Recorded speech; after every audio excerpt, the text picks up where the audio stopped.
संदर्भ में निम्नलिखित कथनों पर विचार करें। एक, इसके अंतर्गत आयुर्वेदिक चिकित्सकों को एलोपैथिक चिकित्सकों और दंत चिकित्सकों के समान माना जाएगा।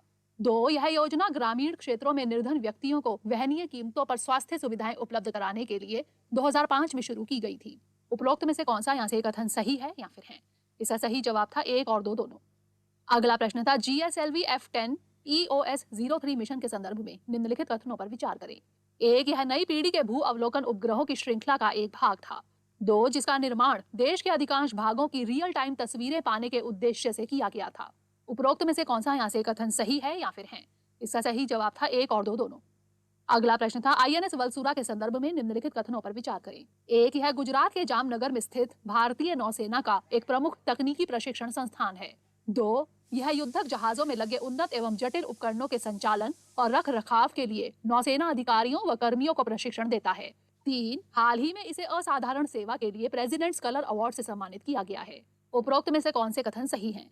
इसका सही जवाब था 1, 2 और 3। अगला प्रश्न था रिजर्व बैंक इनोवेशन हब यानी RBIH के संदर्भ में निम्नलिखित कथनों पर विचार करें। एक, वित्तीय नवाचारों को एक संस्थागत ढांचे के अंतर्गत सतत तरीके से प्रोत्साहित एवं पोषित करना इसका लक्ष्य है। दो, RBI ने इसकी स्थापना अपने पूर्ण स्वामित्व वाली सब्सिडरी के रूप में 100 करोड़ रुपए की पूंजी के आरंभिक अनुदान के साथ की है। तीन, इस नई इकाई का एक स्वतंत्र बोर्ड है जिसके चेयरमैन S गोपाल कृष्णन है। उपरोक्त में से कौन से कथन सही हैं? इसका सही जवाब था 1, 2 और 3। अगला प्रश्न था पारंपरिक ज्ञान डिजिटल लाइब्रेरी यानी TKDL के संदर्भ में निम्नलिखित कथनों पर विचार करें। एक, पारंपरिक ज्ञान के संरक्षण की दिशा में यह एक अग्रणी पहल है जो CSIR और आयुष मंत्रालय के संयुक्त प्रयासों से संचालित है। दो, यह पूरे विश्व के पेटेंट कार्यालयों में भारतीय पारंपरिक ज्ञान से संबंधित हितों की रक्षा करती है। तीन, यह आयुर्वेद, यूनानी इत्यादि चिकित्सा पद्धतियों से संबंधित भारत के बहुमूल्य ज्ञान को शामिल करती है। उपरोक्त में से कौन से कथन सही हैं? इसका सही जवाब था 1, 2 और 3। अगला प्रश्न था PM केयर्स फंड के संदर्भ में निम्नलिखित कथनों पर विचार कीजिए। एक, इस फंड का पंजीकरण एक पब्लिक चैरिटेबल ट्रस्ट के रूप में हुआ है। दो, इस फंड में दिया गया दान कॉर्पोरेट सामाजिक उत्तरदायित्व यानी CSR के तहत खर्च के तौर पर नहीं माने जाएंगे। उपर्युक्त कथनों में से कौन सा यहाँ से कथन सही है या फिर है? इसका सही जवाब था केवल 1। अगला प्रश्न था नागालैंड के संबंध में निम्नलिखित कथनों पर विचार कीजिए। एक, यह 4 भारतीय राज्यों के साथ एक अंतर्राष्ट्रीय सीमा भी साझा करता है। दो, यह भारतीय संघ का 16वां राज्य है। उपरोक्त कथनों में से कौन सा यहाँ से कथन सही है या फिर है? इसका सही जवाब था केवल 2। अगला प्रश्न था निम्नलिखित कथनों पर विचार कीजिए।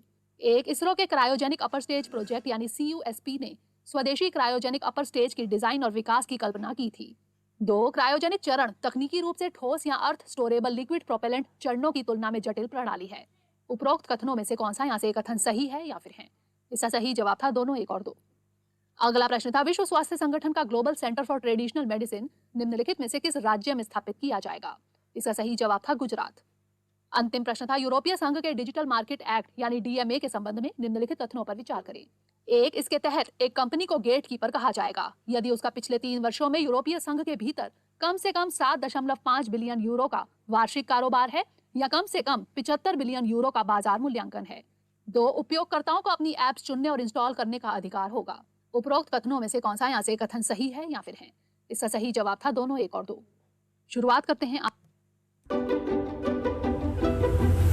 बैंक यानी IBB के संबंध में निम्नलिखित कथनों पर विचार कीजिए। एक, यह भारत सरकार की 100% इक्विटी के साथ डाक विभाग की पूर्ण स्वामित्व वाली सहायक कंपनी है। दो, इसका उद्देश्य आम आदमी के लिए सबसे सुलभ, किफायती और भरोसेमंद बैंक बनाना है। तीन, यह भारतीय रिजर्व बैंक यानी RBI द्वारा शासित है।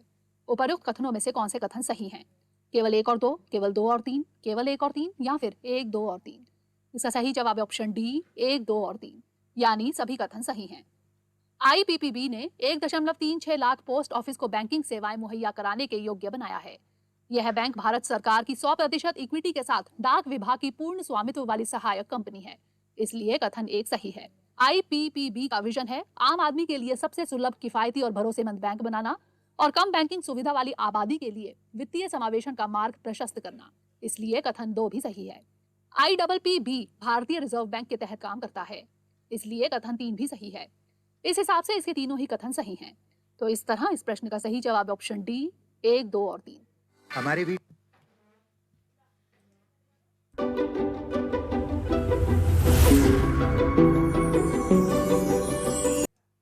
कॉम्प्रिहेंसिव इकोनॉमिक पार्टनरशिप एग्रीमेंट यानी CEPA के संदर्भ में निम्नलिखित कथनों पर विचार कीजिए। एक, यह एक तरह का मुक्त व्यापार समझौता है जो सेवाओं, निवेश और बौद्धिक संपदा अधिकारों के क्षेत्र में किया जाता है। 2, भारत ने UAE और मलेशिया के साथ इस तरह के समझौते किए हैं।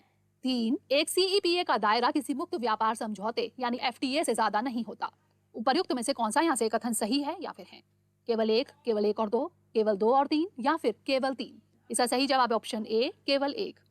हाल ही में भारत और UAE के बीच CEPA पर दस्तखत हुए। यह एक तरह का मुक्त व्यापार समझौता है जो सेवाओं, निवेश जैसे क्षेत्रों में किया जाता है। दूसरी आर्थिक गतिविधियों मसलन व्यापार सुविधा, सीमा शुल्क सहयोग, प्रतिस्पर्धा और बौद्धिक संपदा अधिकार को भी इसमें शामिल किया जा सकता है। इसलिए पहला कथन सही है। पार्टनरशिप एग्रीमेंट्स या कोऑपरेशन एग्रीमेंट्स का दायरा FTA के मुकाबले काफी बड़ा होता है, इसलिए तीसरा कथन गलत है।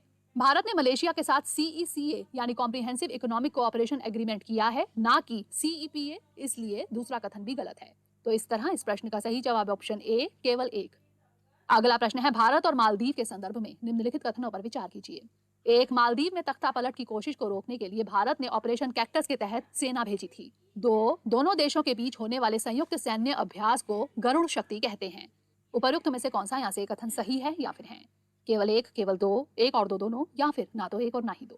इसका सही जवाब है ऑप्शन ए, केवल 1। हाल ही में भारत की मदद से मालदीव में national college of policing and law enforcement का उद्घाटन किया गया। यह पहली मर्तबा नहीं है जब भारत अपने पड़ोसी देश की मदद कर रहा हो। इससे पहले 1988 में जब राष्ट्रपति मामून अब्दुल गयूम के खिलाफ तख्ता पलट की कोशिश की गई तो भारत ने इसे रोकने के लिए सैन्य मदद भेजी थी। इस मदद को ऑपरेशन कैक्टस नाम दिया गया था, इसलिए पहला कथन सही है। जबकि दूसरा कथन इसलिए गलत है क्योंकि दोनों देशों के बीच होने वाले संयुक्त अभ्यास को एकोवेरिन कहा जाता है। तो इस तरह इस प्रश्न का सही जवाब ऑप्शन ए, केवल 1। अगला प्रश्न है